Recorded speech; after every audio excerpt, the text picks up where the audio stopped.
is the news you need out of Batsh Bonkers Britain. Former Israeli Prime Minister Bennett was on the BBC making some important comments about the BBC's coverage of the Israeli-Palestine conflict. And because the BBC didn't agree with him, they pulled the plug on the whole interview.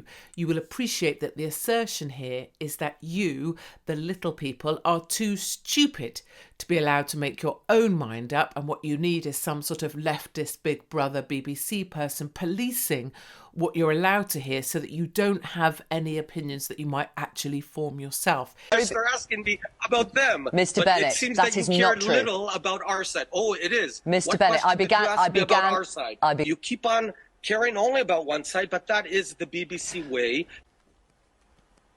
Apologies. I do apologise. I'm not sure why the signal cut out at the end.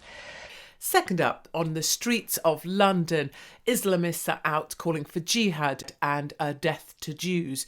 And the Met Police have investigated this and found that there is absolutely no problem with this whatsoever. The same Met Police that you recall when we were out standing for our freedoms under lockdown, maybe having a little stand in the park or maybe having a little peaceful gathering, we were got at with batons, hauled off and thrown in cells for half a day because we were some sort of major threat of violence disturbing the peace. But if you call for jihad on the streets of London, apparently that's A-OK. The only solution is jihad by the armies of the Muslim countries.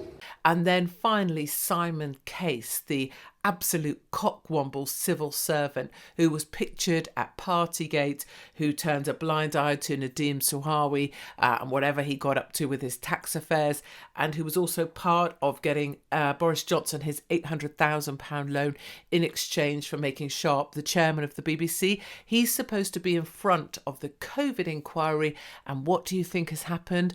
Oh, he's had to go on medical leave, so he can't be in front of the inquiry. And that, my darlings, is why you can't trust any of the bastards. And it's the news that you need out of Batsh Bonkers Britain today.